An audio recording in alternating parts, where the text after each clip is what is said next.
그렇다면 비행기의 그 추진력이라고 할까요? 가진 속도가 있잖아요. 사실 우리 친구들은 이것도 궁금할 거예요. 비행기가 얼마나 빠른 속도로 얼마큼을 갈 수 있느냐. 그쵸? 이런 거 우리 많이 궁금하잖아요.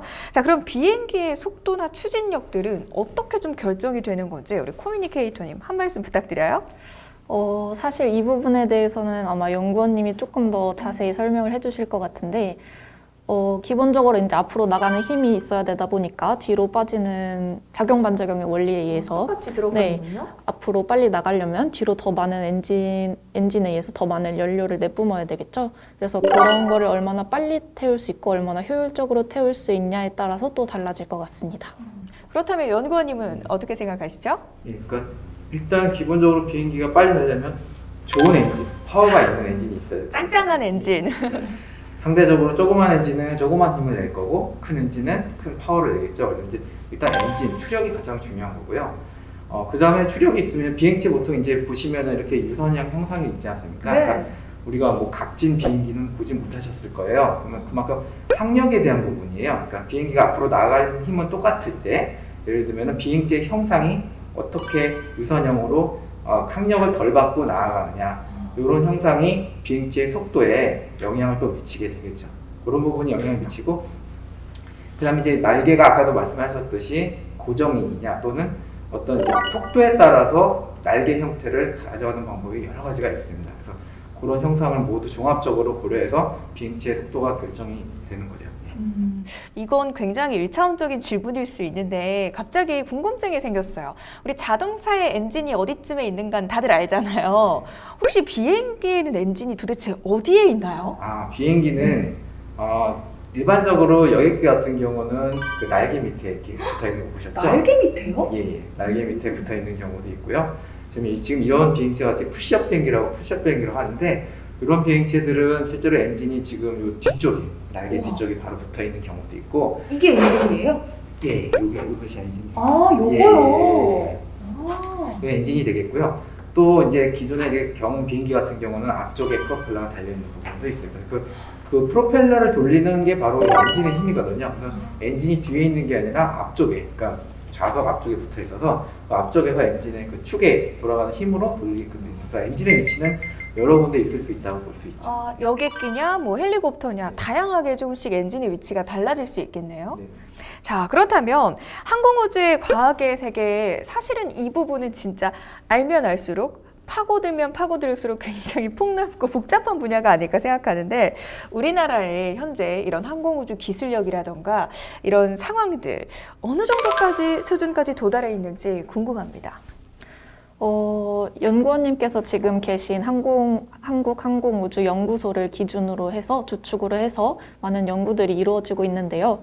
사실 항공우주라고 우리가 붙여서 얘기를 하지만 저는 항공 분야랑 우주 분야를 조금 따로 얘기를 해야 되지 않을까 생각을 하고 있어요. 뒤에서 조금 더 우리가 같이 자세히 이야기를 나누겠지만, 우선 항공 분야에 대해서는 우리가 흔히 많이 타는 여객기 같은 경우에는 사람이나 짐 같은 것들을 수송을 하지만, 사람이 직접 타지 않고 운행되는 무인기 같은 경우에도 연구가 진행되고 있는데요. 뭐 방사능 유출 사고 같은 현장이나 아니면 화재 현장 같이 이렇게 사람이 직접 가서 구조를 하기 어려운 경우에 출동할 수 있는 무인기 같은 것들이 개발이 되고 있고요. 그 외에도 여러 가지 항공기 중에서 조금 더 효율적이고 친환경이 요즘의 모토잖아요. 그래서 친환경적으로 운영이 될 수 있는 비행기들이 많이 개발이 이루어지고 있다고 합니다. 지금 이제 커뮤니케이터님께서는 항공과 조금 우주를 분류해서 또 설명해 볼 필요가 있다라고 정리를 해주셨는데, 그럼 연구원님 어떻게 생각하시는지, 지금 우리나라의 과학기술력이 어느 정도까지 와 있는지 명쾌하게 좀 답변을 주시죠. 네. 일단 비행체를 들면은 역시 비행체 꽃은 전투기죠. 그래서 현재 저희 항공우주산업이라는 기업체에서 지금 국제적 국산 전투기를 지금 개발 중에 있고요. 이 전투기의 경우는 뭐 마하 2 이상 나르는 이런 전투기가 되겠습니다. 그래서 국산 기술로 현재 많은 부분을 이루어내고 있고요. 아주 수준 높은 기술을 적용하고 있고, 어떤 경쟁력이 있는 수출품을 수출할 수 있는 만큼의 어떤 기술력을 가지고 제작하고 있다고 보시면 되겠습니다. 네, 기대가 많이 되는데요. 사실 이렇게 이야기를 듣다 보니까 또 이 분야의 진로나 취업 쪽이 상당히 많이 궁금해지는 게 사실입니다. 자, 두 번째 키워드를 살펴볼게요. 두 번째 키워드는 항공우주 과학자가 되려면 어떤 것에 관심을 가져야 하나요? 입니다. 자, 우리 영화에 나오는 그 멋진 우주선이라던가 비행기들을 보면 뭔가 직접 조종하고 싶고 막 요즘에는 그 이제 드라마나 영화 콘텐츠 보면은 그 뭐죠? 무인도 많고 화면 스크린으로 막 이렇게 터치해서 조정하고 이런 거 많잖아요. 물론 지금 현실화되기는 아직은 조금 시간이 걸리겠지만 이런 것들을 보고 저런 거 너무 좋은데 해보고 싶다. 어떤 것들을 공부해야 될까라는 또 궁금증이 생길 겁니다. 자, 여러분께 질문을 좀 드릴게요. 이 분야에서 성공하려면 처음에 초반부터 어떤 부분들에 조금 관심을 갖기 시작하면 좋을까요, 연구원님? 네, 제가 지금 이런 분야에서 컨설턴트로 많이 이제 이런 질문을 많이 받아요. 네. 네, 항상 똑같이 드리는 답변은 제 경험을 살려서 말씀드리는 부분이 있는데, 저희 초등학교, 중학교, 고등학교의 어떤 공통교육 과정이지 않습니까? 사실 그러다 보니까 여기서 어떤 거를 우리 이제 초중고생들은 관심이 많아요. 내가 항공우주를 하기 위해서 어떤 거를 더 잘해야 되는가. 네. 사실 제가 항상 늘 드리는 답변은 그냥 열심히 하시면 됩니다. 그러니까 어떤 특정 과목에 의해서 중요한 게 아니고요. 그 본인이 갖고 있던 어떤 평소에 관심사나 취미가 있던 것이 계속 지속적으로 유지되는 게 중요합니다. 그래서 어떤 거 과목을 성적을 잘 받는 것보다는 결국은 제가 제 예를 말씀드렸지만은 제가 대학교 가면서 이제 어떤 이런 항공우주 쪽으로 하게 된 것도 사실은 그때까지의 기본 소양만 갖추면 얼마든지 대학 가서 충분한 그 항공우주 분야를 할 수 있다라는 것이고요. 여기서 이제 그 보통 이제 고등학교 때까지 소양을 가져가는 데 있어서 가장 중요한 것들이 이제 평소에 관심을 가져야 된다. 이번에 지금 누리호 발사를 했지 않습니까? 네. 지금 누리호를 발사했는데 우리 친구들이 얼마나 관심을 가지고 보았을까? 그리고 왜 위성이 속도를 그 궤도 속도인 7.5km/s를 못 도달했는데 이건 무슨 의미인가? 라는 부분에 조금만 관심을 가진다면은 사실은 우리가 그 나중에 항공우주 분야에서 일하는 데 있어서 어떤 기본적인 충분한 소양을 갖췄다고 볼 수 있을 겁니다. 사실 우리가 그런 소식도 접하면 그냥 우리가 무언가를 발사했구나 라는 정도에서만 이제 그치고 사실 아이들이 이걸 계속 장기적으로 이 관심을 갖고 흥미를 가지기 사실 쉽진 않죠. 하지만 그런 장기적인 관심이 필요하다라고 좀 정리를 해주셨고 또 이 부분에 대해서는 커뮤니케이터님께서 할 말이 많으실 것 같아요. 뭐 예를 들어 우리 친구들이 진로로 선택을 했을 때 학과의 어떤 전공 주력 과목이라던가 아니면 그 외에 진로 탐색 활동이라던가 그 부분들에서 좀 설명을 좀 부탁드릴게요. 네, 우선은 항공우주학과가 항공우주학과로 따로 존재하는 대학들이 있고 그 다음에 기계공학부 안에 기계공학이라는 과목과 같이 해서 공부를 하는 학과가 있는 것으로 알고 있거든요. 그래서 기계공학부에서는 주로 5대 역학이라고 하는 과목들을 공부를 하는데 아무래도 물론 연구원님께서 말씀하신 것처럼 학교에서 많은 과목들을 다양하게 접하면 좋겠지만 물리나 수학 같은 과목을 좀 더 열심히 공부하면 도움이 될 수 있을 것 같고요. 그 다음에 연구원님이 말씀하신 것과 마찬가지로 평소에 주의를 깊게 관심을 가지는 것을 저도 추천을 드리는데 그 방법을 조금 더 자세히 추천을 드리자면 요즘에는 뭐 인터넷이 굉장히 잘 발달이 돼 있으니까 유튜브 같은 데서나 아니면은 박물관 같은 데 직접 방문해서 정보를 얻는 것도 좋은 방법인 것 같고요.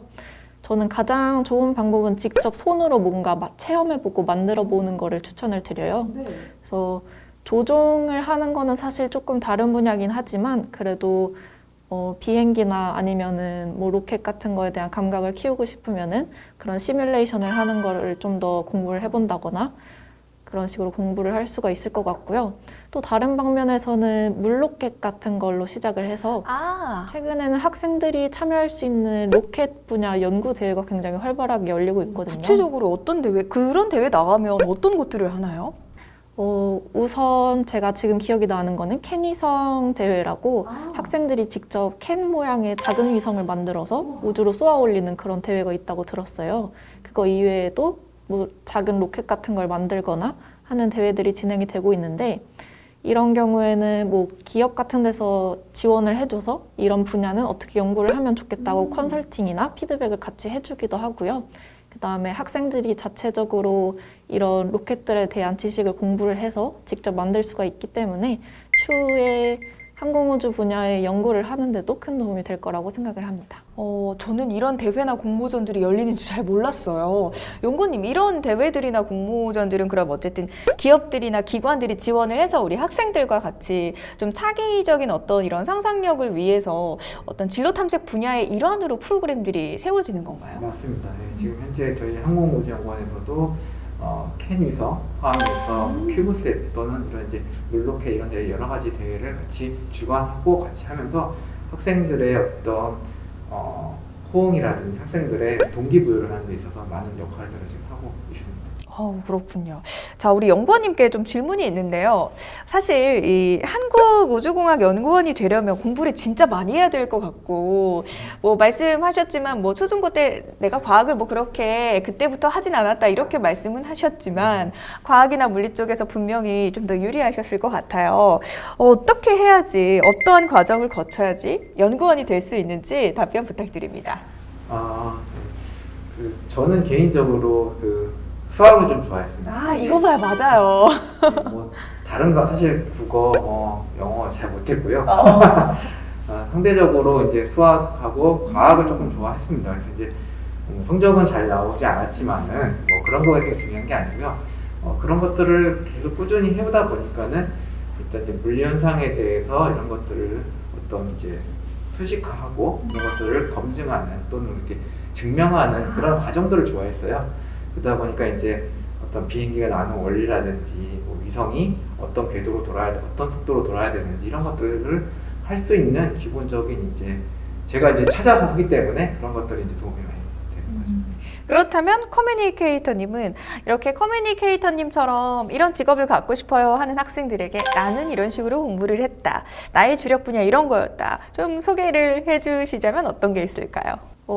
저는 우선 일단은 여러분이 관심 분야를 갖고 있다면 그거를 조금 다른 친구들에게 어떻게 설명할 수 있을지를 연습을 해보는 거를 추천을 해요.